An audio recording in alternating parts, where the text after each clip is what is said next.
बिस्मिल्लाहिर्रहमानिर्रहीम अस्सलाम वालेकुम वरहमतुल्लाहि वबरकातुहू। बच्चों, आज की क्लास जो है वो बहुत ज़्यादा इंपॉर्टेंट क्लास होने जा रही है। क्यों इतनी ज़्यादा इंपॉर्टेंट होने जा रही है, सब बच्चों को पता है कि भाई आज की क्लास में हम लोगों ने जो पढ़ना था वो पढ़ना था इंपॉर्टेंट क्वेश्चंस। ठीक है, कि इस साल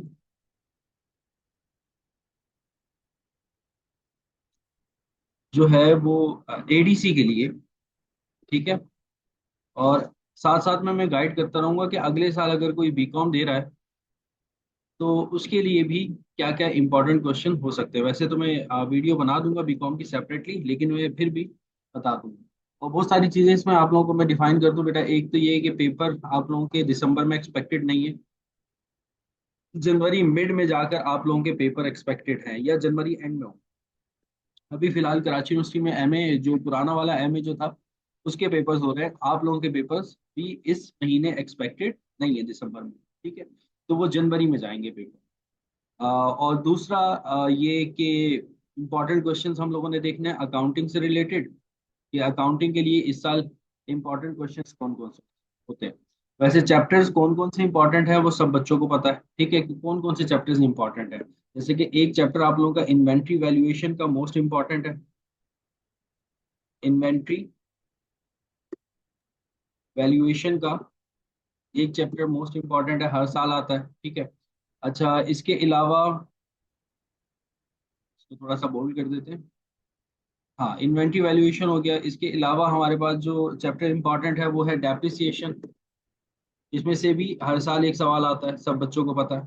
ठीक है, मैंने आप लोगों को ये बताना है कि भाई कौन कौन से क्वेश्चन जो है वो एग्जामिनर टेस्ट कर सकता है, जिसके ऊपर आप लोगों ने ज्यादा फोकस रखना है इन चैप्टर्स पे रहते हुए। पहले मैं चैप्टर्स के नेम लिख देता हूँ, फिर मैं ईयर आप लोगों को बता दूंगा।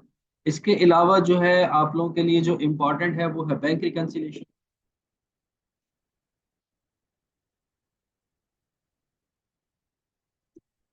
ठीक है, बैंक बैंक रिकन्सिलेशन हो गया। और इसके अलावा हमारे पास टॉपिक में जो मोस्ट इम्पॉर्टेंट टॉपिक है वो है वर्कशीट। ठीक है,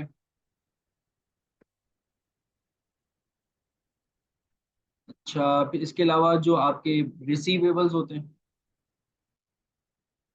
अकाउंट रिसीवेबल या बैड डेट्स भी जिन्हें आप कहते हो, अकाउंट रिसीवेबल या आप इन्हें बैड डेट्स भी कहते हैं।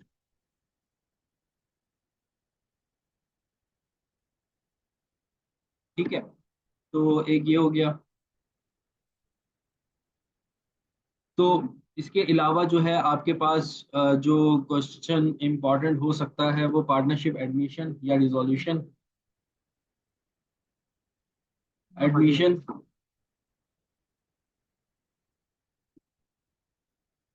एडमिशन या रिजोल्यूशन।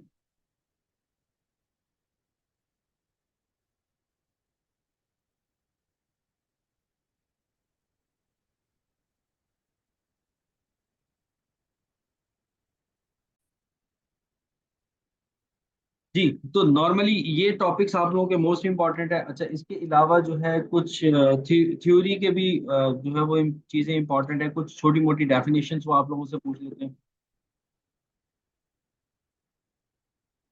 ठीक है, और इसके अलावा जो है adjusting closing entries,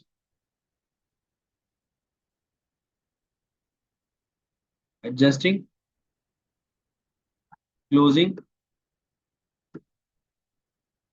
and reversing entries.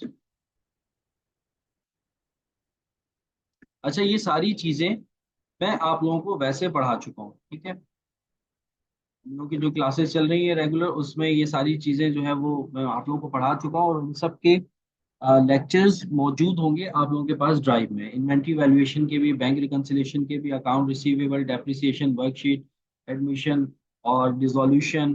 अच्छा और करके मैंने डिसोल्यूशन लिखा है इस वजह से कि क्वेश्चन एडमिशन से भी आ सकता है और डिसोल्यूशन से भी आ सकता है। चैप्टर दोनों अलग अलग है, एडजस्टिंग क्लोजिंग रिवर्सिंग एंट्री। तो ये इस साल के लिए मोस्ट इंपॉर्टेंट है। अच्छा वर्कशीट के साथ आप ऐड कर लेना कि वर्कशीट के साथ, या फिर वो आपसे फाइनेंशियल स्टेटमेंट भी पूछ सकता है। अच्छा, और ज्यादातर जो चांस है इस साल के लिए वो है फाइनेंशियल स्टेटमेंट वो आपसे पूछ ले। वर्कशीट की जगह वो आपसे फाइनेंशियल स्टेटमेंट पूछ ले, ज्यादातर ये भी चांस एक्सपेक्टेड। ठीक है। तो अब हम इसके ईयर को डिस्कस करते हैं, और दूसरा मैं आप लोगों को ये बता दूं कि बेटा ये जो अब मैं इंपॉर्टेंट आप लोग को बताऊंगा हर चैप्टर से रिलेटेड, जो जो क्वेश्चन मैं इंपॉर्टेंट बताऊंगा उसकी क्लासेस जो है वो मैं अलग से सेपरेटली रखूंगा, और वो क्लासेस बिल्कुल फ्री होंगी। ठीक है। वैसे जो हमारा जो बैच चल रहा है वो ऑलमोस्ट खत्म होने वाला है, दिसंबर ये हमारा आखिरी महीना है। ठीक है। उसके बाद ये बैच खत्म हो जाएगा। और वो जो बैच जब तक वो वीडियोस अवेलेबल रहेंगी, जब तक आप लोगों के पेपर्स नहीं हो जाते। ठीक है। लेकिन ये जो इंपॉर्टेंट क्वेश्चंस मैं आप लोगों को बताऊंगा ना, एक दफा इनके भी लेक्चर्स जो है वो मैं आप लोगों को पढ़ाना शुरू कर दूंगा, और ये हम इंशाल्लाह ताला दिसंबर की 16 से स्टार्ट करेंगे। और ये क्लासेस बिल्कुल फ्री होंगी, ये कोई भी बच्चा ले सकता है, जो भी एडीसी से रिलेटेड है वो ले सकता है। जो हमारी जो वैसे क्लासेस चल रही हैं वो अलग चलती रहेंगी, लेकिन इनकी जो इंपॉर्टेंट क्लासेस हैं, क्योंकि जो भी क्वेश्चंस होंगे वो या तो मैं यूट्यूब पे लाइव लूंगा, या फिर मैं जूम पर जो है वो जैसे आप लोगों की क्लास होती है वैसे ही लूंगा, और वो बिल्कुल फ्री ऑफ कॉस्ट होगी। उसके लिए आप लोग मुझसे कांटेक्ट कर सकते हो। जब मैं ये वीडियो यूट्यूब पे अपलोड करूंगा तो उसका लिंक जो है अपने नंबर का डिस्क्रिप्शन पे शेयर कर दूंगा। आपको एक गूगल फॉर्म जो है वो फिलअप करना होगा, और उसके अंदर नॉर्मल रिक्वायरमेंट्स होंगी आपकी, वो देनी होंगी, और फिर उसके बाद आप इनरोल्ड हो जाओगे उस सेक्शन में जो कि बिल्कुल फ्री होगा, जिसमें आपको ये जो इंपॉर्टेंट क्वेश्चंस हैं वो मैं बिल्कुल पढ़ाऊंगा। ठीक है, फ्री पढ़ाऊंगा, उसके कोई पैसे या चार्जेस नहीं होंगे।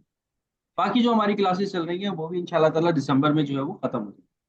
अच्छा, यहाँ तक बेटा आप लोगों में से किसी का कोई सवाल हो तो वो मुझसे पूछ सकता है।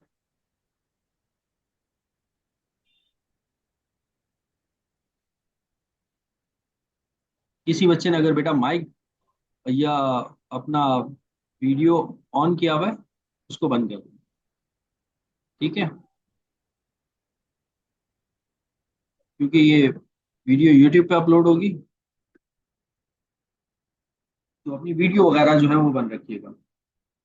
चले चलते हैं इन्वेंटरी वैल्यूएशन के अंदर। ठीक है, इन्वेंटरी वैल्यूएशन के अंदर बेटा वो आप लोगों से क्या क्या टेस्ट कर सकता है। देखो बेटा, लास्ट टाइम का जो पेपर था दैट वाज वेरी डिफिकल्ट। ठीक है, ये आप लोगों के कैलिपर का नहीं था, जो लास्ट ईयर पेपर हुआ था 2023 के अंदर।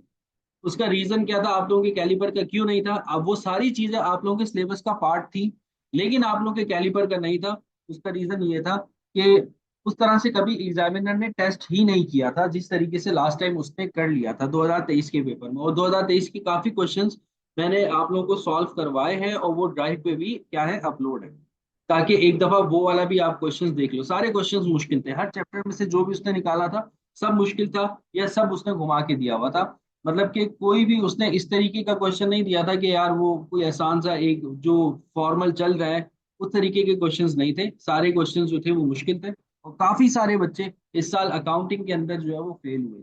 वो सारे बच्चे, जिससे पूछोगे अगर उसकी सप्ली है तो वो किसके अंदर है, अकाउंटिंग के अंदर। जिसकी सप्ली है वो किसके अंदर है, अकाउंटिंग के अंदर। वो रीजन क्या था कि भाई उसने पेपर जो है वो आप लोगों के कॉन्टेक्स्ट से थोड़ा सा ऊपर का बना लिया था। इसका मतलब ये हुआ कि अब आप लोगों को तैयार हो जाना चाहिए कि वो पेपर इस तरीके से भी टेस्ट कर सकते। ठीक है, तो जो भी क्वेश्चन आप लोग या जो भी चैप्टर उठाओगे तो उसका कंसेप्ट क्लियर होना चाहिए। ठीक है, रटे रटाए क्वेश्चन नहीं होने चाहिए यार, इस क्वेश्चन इस तरीके से आएगा तो उसको इस तरीके से सॉल्व करेंगे, इस तरीके से आएगा तो उसको इस तरीके से सॉल्व करेंगे। बिहाइंड द क्वेश्चन या बिहाइंड द सोल्यूशन, उसके पीछे रीजन क्या है, वो रीजन आप लोगों को क्लियर होना चाहिए। अगर वो रीजन क्लियर है तो फिर आप लोग जो है वो इजीली पेपर को अटेम्प्ट कर सकते हो। अब इन्वेंटरी वैल्यूएशन के अंदर बेटा जो आपसे पूछ सकता है वो क्या पूछ सकता है, नॉर्मल जो है वो perpetual inventory system, perpetual inventory system. ठीक है, परपेचुअल इन्वेंटरी सिस्टम के अंदर रहते हुए वो आप लोगों से फीफो एंड एवरेज मेथड जो है वो पूछ सकता है। इसको आप लोगों ने देखना है सही से। ठीक है, और साथ साथ इसकी एंट्रीज, ये वैसे सारी की सारी चीजें आप लोगों के पास जो है वो ड्राइव में अवेलेबल है। फीफो और एवरेज मेथड वो आप लोगों से पूछ सकता है परपेचुअल के अंदर, इस साल के लिए इंपॉर्टेंट है, और साथ में वो आपसे एंट्रीज पूछ सकता है। और अगर वो क्वेश्चन कभी कभार एग्जामिनर इस तरीके का भी बना देता है कि एक पार्ट जो है वो परपेचुअल से पूछता है और एक पार्ट जो है वो पीरियोडिक से पूछता है, ठीक है। पीरियोडिक इन्वेंटरी से भी वो पूछता है। तो पीरियोडिक इन्वेंटरी सिस्टम से भी अगर वो पूछता है तो बेटा इस साल के लिए इंपॉर्टेंट जो दो मेथड है वो यही है, या वो आपसे फीफो से टेस्ट करेगा, या फिर वो आपसे एवरेज से टेस्ट करेगा, एवरेज मेथड से, ठीक है। और साथ में वो आपसे इंट्रीज पूछ लेगा। तो ये आपने क्या करना है, परपेचुअल इन्वेंटरी सिस्टम और पीरियोडिक इन्वेंटरी सिस्टम दोनों में से फीफो और एवरेज मेथड को अच्छे से करके जाना है, ठीक है। और ये दोनों मेथड जो है वो मैं अपनी जो हमारी क्लास होगी इंशाल्लाह ताला, जो फ्री ऑफ कॉस्ट क्लास होगी उसके अंदर मैं करवा दूंगा, ठीक है।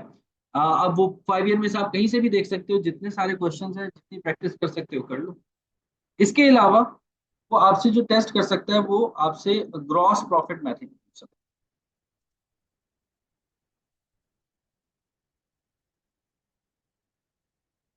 ग्रॉस प्रॉफिट मेथड जो है वो आपसे पूछ सकता है। तो ये तीन चीजें इन्वेंटरी वैल्यूएशन से इंपॉर्टेंट है, gross profit method, periodic, perpetual, ठीक है। और इसके अलावा फीफो मेथड जो आएगा वो फीफो और एवरेज आएगा। लीफो मेरा नहीं ख्याल कि वो आपसे पूछेगा। वैसे भी लीफो जो है वो अब आपके इंटरनेशनल अकाउंटिंग स्टैंडर्ड से ओमिट हो चुका है, पता नहीं क्यों बीकॉम के अंदर रखा हुआ है। तो लीफो से मुश्किल है कि वो आपसे टेस्ट करेगा, फीफो और एवरेज से जो है वो क्या करेगा, टेस्ट करेगा, ठीक है। तो इसको आप कर लेना, इसको 5 ईयर के अंदर बहुत सारे सवाल आते हैं इसके, आप कहीं से भी कर सकते हो, या फिर वेट कर लेना 16 दिसंबर का जिसमें हम नया बैच स्टार्ट करेंगे, उसके अंदर मैं आप लोगों को ये सारे क्वेश्चन जो है वो रिपीट करवा दूंगा। और जो नए बच्चे होंगे और जो मेरे पुराने बच्चे हैं बेटा, उनके लिए, सबके लिए ये वाली जो क्लासेस होंगी, स्पेशल क्लासेस होंगी, ये बिल्कुल फ्री होंगी, ठीक है।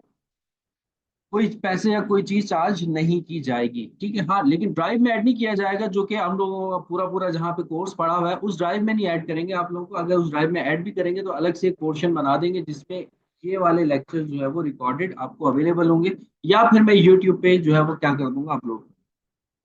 फिर उसके बाद आ जाओ, नेक्स्ट है आपका डेप्रिसिएशन। अब डेप्रिसिएशन में से एग्जामिनर आपसे क्या टेस्ट कर सकता है, उसके लिए मुझे पास पेपर देखना पड़ेगा 1 मिनट के लिए, कि डेप्रिसिएशन में कौन कौन से सवाल है जो वो आपसे पूछ सकता है। अच्छा, एक डेप्रिसिएशन में एक सवाल किस तरीके का आएगा, मैं सवाल बता रहा हूँ, 5 ईयर से आप खुद तलाश भी कर सकते हो ऐसे क्वेश्चन। डेप्रिसिएशन में आपसे वो क्या पूछ सकता है, आज 16 दिसंबर में जो क्लास होगी वो अपलोड होगी, बिल्कुल बेटा, वो या तो वो यूट्यूब पे अपलोड हो जाएगी, या फिर वो यूट्यूब पे वैसे भी लाइव हो सकती है, ठीक है। अभी उसका मैंने ये नहीं सोचा कि उसको मैंने कहाँ पर रखना है, जूम पे रखना है, यूट्यूब पे रखना है, कहाँ पे रखना है, ठीक है। वो फ्री ऑफ कॉस्ट क्लास होगी, वो सबके लिए होगी। आप लोग भी अपने फ्रेंड्स सर्किल में बता सकते हो कि भाई 16 दिसंबर को सर इन इन चैप्टर में से ये चीजें जो है वो रिपीट करवाएंगे, और जो कि बिल्कुल फ्री होंगी, ठीक है। और सिर्फ जो मैं करवाऊंगा ये चीजें फ्री होंगी, बाकी जो हमारा पूरा कोर्स है उसके अंदर जितने लेक्चर्स हैं शुरू से लेकर के एंड तक, बेसिक सारी चीजें जो है वो फ्री नहीं है, ठीक है। ये मैं आप लोगों को बता दूं, जो नए बच्चे भी आएंगे फ्री के चक्कर में, तो वो सारी चीजें बेटा फ्री नहीं है। सिर्फ ये चीजें जो इंपॉर्टेंट है इस साल के लिए मेरे लिहाज से, उनको मैं फ्री ऑफ कॉस्ट करके आप लोगों को पढ़ा दूंगा। अच्छा, फिर उस आ जाओ डेप्रिसिएशन के अंदर। अब डेप्रिसिएशन के अंदर वो किस तरह का सवाल जो है वो आपसे पूछ सकता है। डेप्रिसिएशन के अंदर वो आपसे डिस्पोजल की एंट्री पूछ सकता है। अच्छा, डिस्पोजल की एंट्री क्या मतलब कि देखो, वो सिनेरियो बना सकता है, वो 4-5 ट्रांजेक्शन आपको दे दे डेप्रिसिएशन के अंदर, और ना एक के अंदर वो एसेट डिस्कार्ड हो रहा हो, एक के अंदर वो एसेट जो है वो एक्सचेंज हो रहा होगा, एक के अंदर वो एसेट जो है वो क्या हो रहा होगा, सेल हो रहा होगा, ठीक है। इस तरीके से वो 3-4 ट्रांजेक्शन आपको देकर सिनेरियोस क्रिएट कर देगा, और आपको जो है वो उसकी क्या करनी होगी, एंट्रीज बनानी होगी, ठीक है। मतलब कि डिस्पोजल की एंट्रीज एक दफा अच्छे से करके जाइएगा, वैसे मैं भी करवा दूंगा, आप लोग भी एक दफा, मतलब क्वेश्चन इस तरीके से नहीं आएगा डेप्रिसिएशन का जैसे नॉर्मली आता था। नॉर्मली किस तरीके से आता था, नॉर्मली इस तरीके से आता था कि भाई आपने एक एसिड खरीदा, खरीदने के बाद आपने उसको इस्तेमाल किया, इस्तेमाल करने के बाद आप लोगों का मूड चेंज हो गया, अब आप चाह रहे हो कि आप इस एसिड को सेल कर दो या एक्सचेंज कर दो, तो वो पूरा एक क्वेश्चन होता था, उसकी एंट्रीज बनाते थे। ऐसा कोई चक्कर नहीं होगा, क्वेश्चन इस तरीके से आएगा कि भाई आपने जो है वो ये एसेट खरीदा है और इसको इस तारीख को सेल कर रहे हो, पहली ट्रांजेक्शन। दूसरी ट्रांजेक्शन वो आपको कहेगा आपने एक एसेट इस तारीख को खरीदा है, अब इस तारीख को आप इस एसेट को एक्सचेंज कर रहे हो। तीसरी ट्रांजेक्शन इस तारीख को एसेट खरीदा है और इस तारीख को आप इस एसेट को क्या कर रहे हो, सेल कर रहे हो। मतलब कि वो इंट्रीज के अंदर तीनों चीजें टेस्ट कर सकता है। जहां तक मुझे लगता है कि वो तीनों चीजें टेस्ट करेगा। ठीक है, एक मतलब कि डिस्पोजल की इंट्रीज इस तरीके से कि वो तीनों ट्रांजेक्शन जो भी हमारी डिस्पोजल की होती हैं, वो तीनों ट्रांजेक्शन एक साथ टेस्ट करे। ठीक है। ठीक है, और उस उन ट्रांजेक्शन में बताओ क्या होगा। होगा ये कि आपको डेप्रिसिएशन कुछ ट्रांजेक्शन के अंदर उसने निकाल कर दिया हुआ होगा कि भाई इस साल से इस साल तक का जो डेप्रिसिएशन है वो ये है, या वो आपको बुक वैल्यू बता रहा होगा। क्वेश्चन इस तरीके से आ सकता है। ठीक है, तो ये पूरा क्वेश्चन ना मैं अपने हिसाब से बनाकर आप लोगों को सॉल्व करवाऊंगा, जिस तरीके से वो एग्जामिनर आप लोगों से टेस्ट कर सकता है। फिर उसके बाद जो दूसरा क्वेश्चन वो आपसे पूछ सकता है, वो पूछ सकता है डेप्रिसिएशन के अंदर। अच्छा, इन्वेंट्री के अंदर ना एक बात याद रखिएगा, एक और चीज सुन लो, ग्रॉस प्रॉफिट मेथड के अंदर ना वो इन्वेंट्री लॉस्ट वाली कहानी डाल सकता है।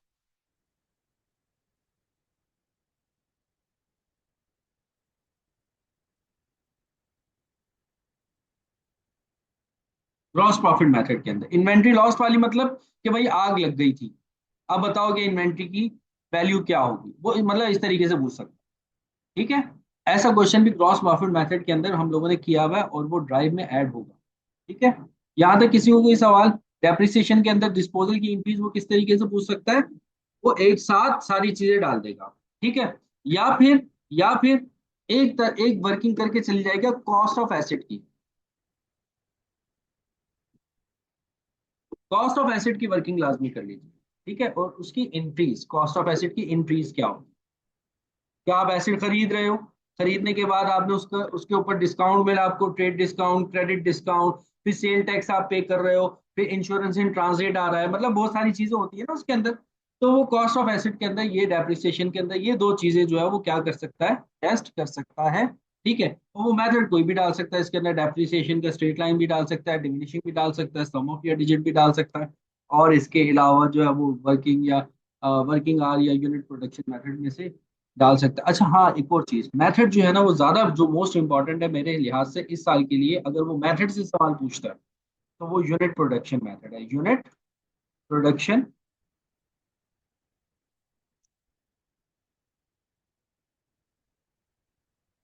या वर्किंग आवर मेथड। ठीक है, एक ही चीज होती है ये, दोनों की कैलकुलेशन सेम होती है। ठीक है।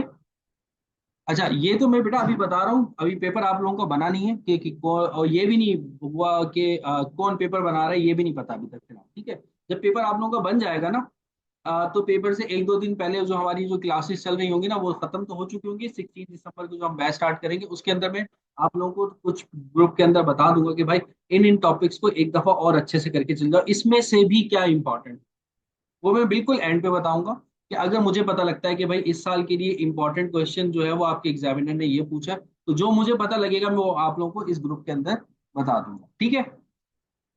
अच्छा, फिर उसके बाद आ जाओ बैंक रिकंसिलेशन के अंदर। बैंक रिकंसिलेशन के अंदर बेटा मेरा यूट्यूब का चैनल है और उसके अंदर मैंने सवाल जो है वो उसके करवाए हुए हैं बैंक रिकंसिलेशन के, वो देख लो एक नजर जाकर। ठीक है, यूट्यूब पर मैंने उसकी वीडियोस बनाई हुई 8-10 वीडियोस है, 30-30 मिनट की। तो अगर टाइम मिले तो बैंक रिकंसिलेशन देख लो, उसमें से आ जाएगा आप यूट्यूब में। अच्छा, बैंक रिकंसिलेशन का क्वेश्चन जो मुझे लगता है वो इस दफा के लिए क्वेश्चन आसान होगा, नॉर्मल क्वेश्चन होगा, ज्यादा मुश्किल नहीं होगा। यूट्यूब पे जो मेरी वीडियोस है बैंक रिकंसिलेशन की, वो एक नजर देख लीजिएगा। ठीक है, या बैंक रिकंसिलेशन के अंदर जो सवाल वो आपसे पूछ सकता है वो किस तरीके का पूछ सकता है, वो आपको बैंक का लेजर दे दे, बैंक लेजर दे दे, और फिर आपको कहे कि रिकंसिलेशन करके देखो। ठीक है, बैंक का लेजर देकर रिकंसिलेशन किस तरीके से होती है वो मैं आप लोगों को करना सिखा दूंगा क्लास के अंदर। ठीक है, तो ये बैंक रिकंसिलेशन की इंपॉर्टेंट है, एक क्वेश्चन इजी होगा। ठीक है, ज्यादा से ज्यादा हद मार के जो उसने मुश्किल किया तो वो आपके लिए पास क्या करेगा, बैंक का लेजर आपको देगा कि आपकी कंपनी ने बैंक का ये लेजर बनाया और अब आप मुझे जो है वो रिकंसिलेशन स्टेटमेंट जो है वो करके दिखाओ। अच्छा, फिर उसके बाद अकाउंट रिसीवेबल पे आ जाओ। अकाउंट रिसीवेबल के लिए बेटा जो इस साल जो इम्पोर्टेंट है वो है आपके पास जो मेथड है, बैलेंस शीट अप्रोच आप लोगों को याद होगी, ठीक है। बैलेंस शीट अप्रोच के अंदर एक चीज आती है एजिंग शेड्यूल की।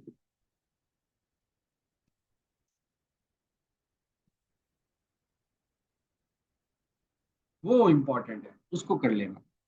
और पूरी की पूरी बैलेंस शीट कर लो तो ज्यादा अच्छी बात है। इनकम स्टेटमेंट अप्रोच से ज्यादा इंपॉर्टेंट क्या है, balance sheet approach. Balance sheet approach के ऊपर आप लोगों ने फोकस रखना है। और जो उसमें एजिंग शेड्यूल आता है ना, यानी कि डिफरेंट डिफरेंट टाइम पीरियड्स दे देते हैं, जो हमने क्लासेस भी ली हुई हैं इसकी, और उसके हिसाब से आपको रेट अप्लाई करना हो, ठीक है। और फिर उसके बाद आ जाओ आप लोग वर्कशीट के ऊपर। वर्कशीट पे वो आपसे किस तरीके का सवाल जो है वो पूछ सकते हैं एग्जामिनर। वर्कशीट में बेटा, वर्कशीट में ज्यादातर मैंने आपको कहा कि हो सकता है कि वो आपसे फाइनेंशियल स्टेटमेंट से पूछे सवाल, ठीक है। अगर वर्कशीट से ही पूछ लेता है या फाइनेंशियल स्टेटमेंट से भी पूछ लेता है, दोनों बात एक ही है, ठीक है। एक को आपने लाइन से बनाना होता है, एक को आपने फॉर्मेट में बनाना होता है। तो कोई इसमें दोनों दोनों में से कोई चीज भी वो आपसे पूछ ले, आप दोनों कर सकते हैं। तो वर्कशीट में जो मैंने आप लोगों को लेक्चर पढ़ाए थे ना, वर्कशीट के, 1 मिनट में आप लोगों को दिखाता हूँ। वर्कशीट के जो लेक्चर मैंने आप लोगों को बताए थे उन ईयर्स को करके चले जाना, ठीक है। एक जो ईयर हमने किया था, आई थिंक ये है कौन सा, 2013 है। नहीं, हाँ, ये 2013 वाला कर लेना, ठीक है। मतलब इस तरह का क्वेश्चन। और इसके अलावा जो है 2018 और 2014, 2018, 2014 और 2013, ठीक है। मैं लिख देता हूँ। हाँ, ये, हाँ, 2018, 2014 और 2000 कौन सा था, 2018, 2013, 2013।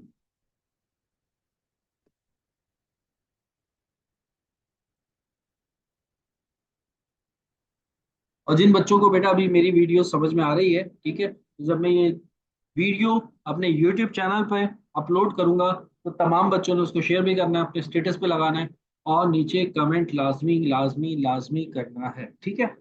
अच्छा, पार्टनरशिप एडमिशन, पार्टनरशिप डिसोल्यूशन, दोनों में से कोई एक सवाल आए, ठीक है। आप पार्टनरशिप एडमिशन कर लो और पार्टनरशिप डिसोल्यूशन, ये दोनों करके जाओ, ठीक है। रिटायरमेंट फॉर्मेशन और जो आपका अलग अलग distribution of profit and loss है, that was not most important. Partnership admission और डिसोल्यूशन कर लो। वो इन दोनों में से कोई एक सवाल आ सकता है, या ए बी पार्ट करके आ सकता है। और डिसोल्यूशन के अंदर सॉल्वेंट इंसॉल्वेंट का केस आप लोग लाजमी करें, ठीक है। लिख भी देता हूँ, सॉल्वेंट इंसॉल्वेंट का केस जो है वो, सॉल्वेंट एंड इनसॉल्वेंट का केस जो है वो लाजमी कर,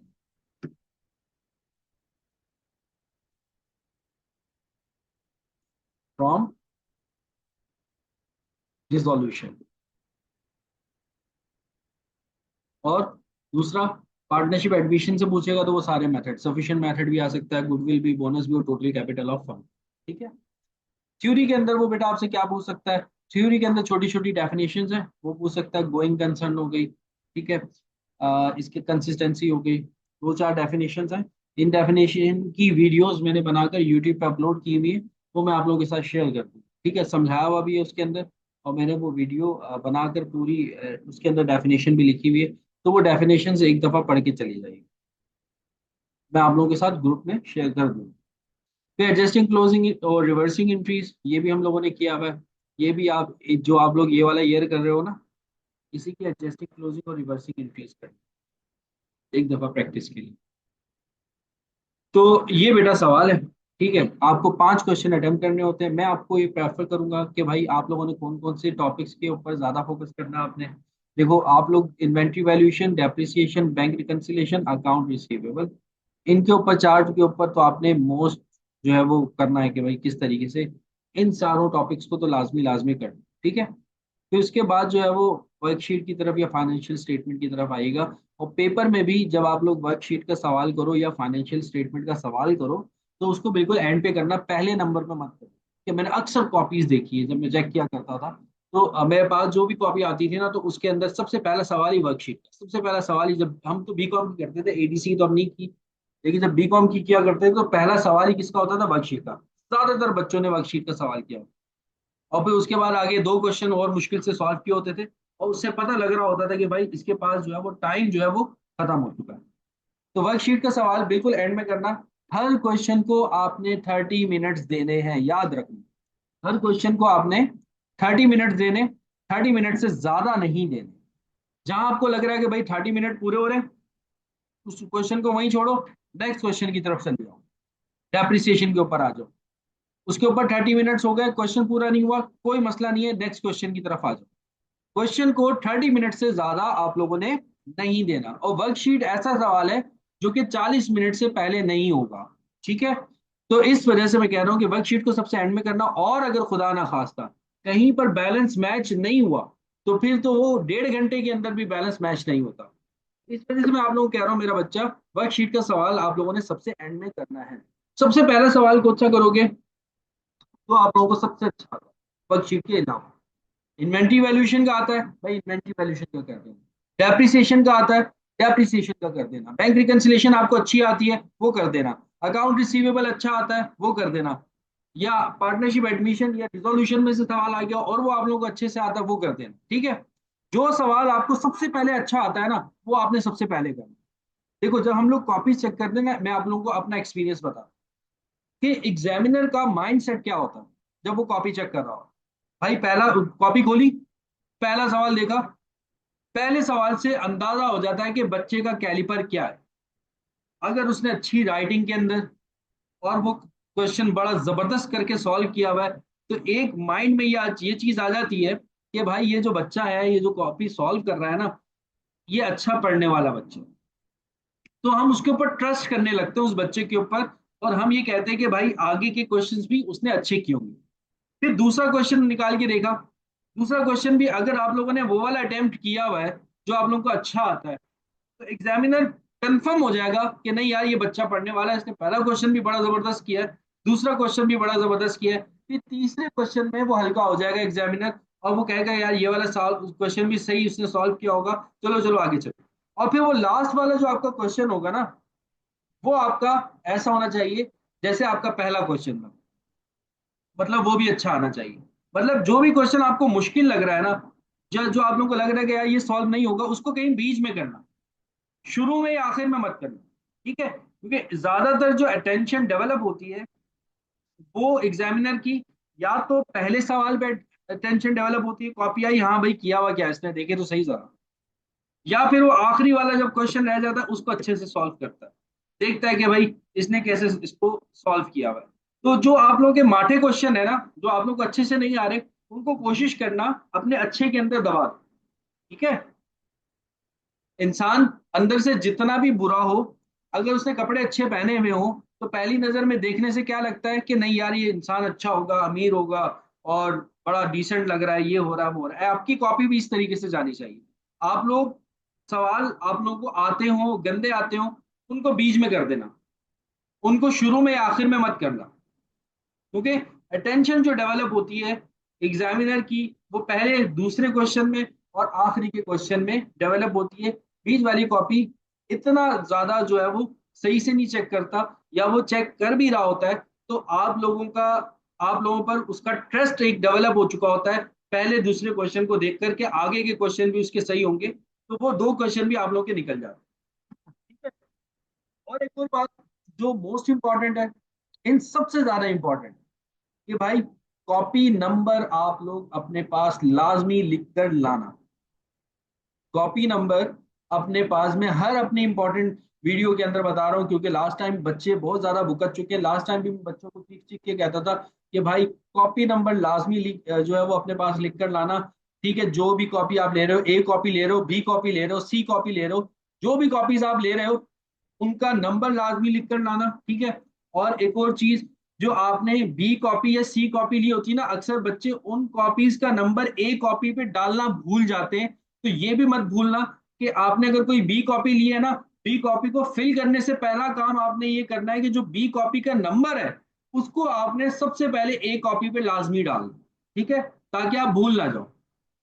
वरना क्या होगा, आपकी बी कॉपी निकालेंगे और वो किसी और कॉपी के साथ अटैच करके किसी दूसरे बच्चे को पास कर देंगे, ये भी हो सकता है, ठीक है। पाकिस्तान में कुछ भी हो सकता है। तो कॉपी नंबर आप लोगों ने लाजमी लिखना है। और क्योंकि मैंने देखा है बहुत सारे बच्चों को एब्सेंट मार्क किया हुआ था केयू ने, बहुत सारे बच्चों ने, जो मेरे पास बच्चे पढ़े थे तकरीबन 60-70 बच्चे थे पार्ट टू के अंदर जो अभी आए हुए हैं, बल्कि इससे भी ज्यादा है शायद, ये इतने ही है। तो उनमें से काफी बच्चों को एब्सेंट किया हुआ था केयू ने। तो अब वो उन्होंने क्या किया, उनके पास कॉपी नंबर्स थे, उनको मैंने बताया हुआ था पार्ट वन में कॉपी नंबर आप लोगों ने रखने अपने पास, कॉपी नंबर लिख के उन्होंने एप्लीकेशन जमा करवाई है। तो उनकी एब्सेंट क्लियर हुई है और वो बच्चे क्लियर हो गए। ठीक है। तो आप लोगों ने कॉपी नंबर जो है वो अपने पास लाजमी लाजमी लाजमी रखना है। इसके अलावा मेरे बच्चों, आप लोगों को कोई सवाल हो तो मुझे बता दो। टीचर अलाउ नहीं करते ना। टीचर क्यों नहीं अलाउ करते बेटा? टीचर अलाउ करते हैं, बिल्कुल कर, मतलब आप यार छोटा सा, आपके पास क्वेश्चन पेपर होगा ना, उसके ऊपर लिख लेना कॉपी नंबर, कोई इतनी बड़ी बात थोड़ी है। हाथ पे लिख लेना, ज्योमेट्री बॉक्स के अंदर लिख लेना, कहीं पे भी लिख लेना। कॉपी नंबर तो है, 5 डिजिट 6 डिजिट तो होते हैं, उसको लिख लेना कहीं पे भी।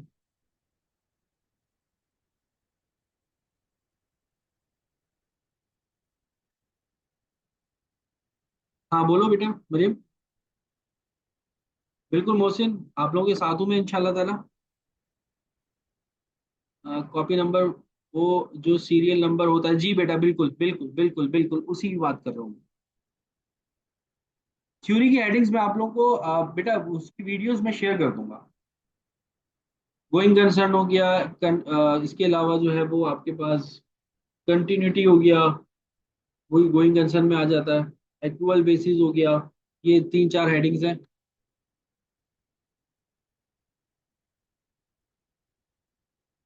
नहीं, जरूरी नहीं है कि लाइन वाइज करो पेपर। और ये भी जरूरी नहीं है कि इंक पेन से करो। अक्सर बच्चे एंड में मुझसे पूछे होते हैं, सर क्या हम बॉल पेन से कर सकते हैं सवाल? जी हाँ, बॉल पेन से भी कर सकते हो, कोई मसला नहीं है। जो क्वेश्चन आपको सबसे अच्छा आता है उसको पहले करो। लाइन से करने की जरूरत नहीं, बस क्वेश्चन नंबर बड़ा बड़ा डाल देना कि भाई हम इस क्वेश्चन को अटेम्प्ट करें।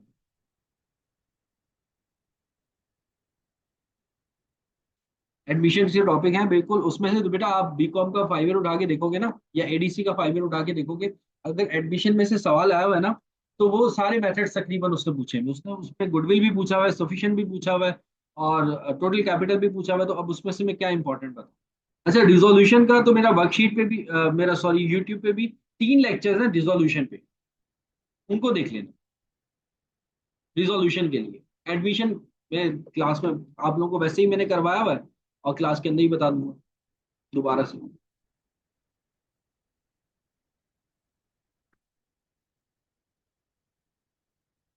और किसी का कोई सवाल हो?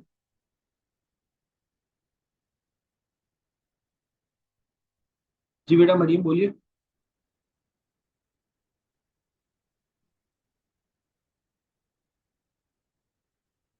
इस वीडियो को लाजमी शेयर कीजिएगा, और जिन बच्चों ने अब तक मेरे चैनल को सब्सक्राइब नहीं किया बेटा, लाजमी सब्सक्राइब करना। नहीं, आप लोगों का रिवीजन तो अभी से स्टार्ट हो जाएगा, फॉर्मेशन आखिरी टॉपिक चल रहा है, उसके बाद रिवीजन ही स्टार्ट होगा। एक क्लास होगी हमारी कल फॉर्मेशन की, फॉर्मेशन खत्म हो जाएगा, हमारा रिवीजन इंशाल्लाह ताला स्टार्ट होगा।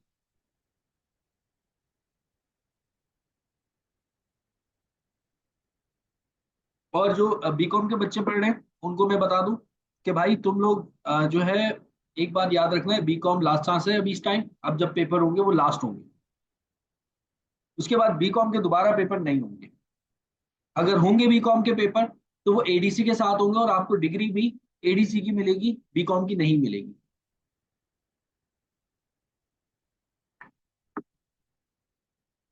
तो ये लास्ट चांस है बीकॉम वालों के पास।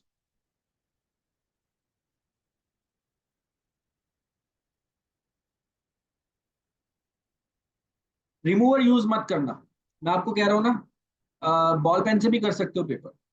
तो फिर बॉल पेन में तो वैसे ही रिमूवर यूज नहीं होगा। इंक पेन देखो, इंक पेन को कोशिश करना अवॉइड करो। होता ये, आप लोगों का 1 मिनट रह गया, जल्दी जल्दी बता देता हूँ। होता ये, आप लोग अभी जो है वो पेपर दोगे, जनवरी में दोगे, आप लोगों का 6-7 महीने, 6 महीने बाद या 7 महीने बाद जाके रिजल्ट आए। तब तक जो आपके इंक जो वो होता है ना आपके पास इंक पेन, उसकी इंक जो है ना वो बिल्कुल लाइट हो चुकी होती है। अच्छा, और रिमूवर के साथ क्या मसला होता है?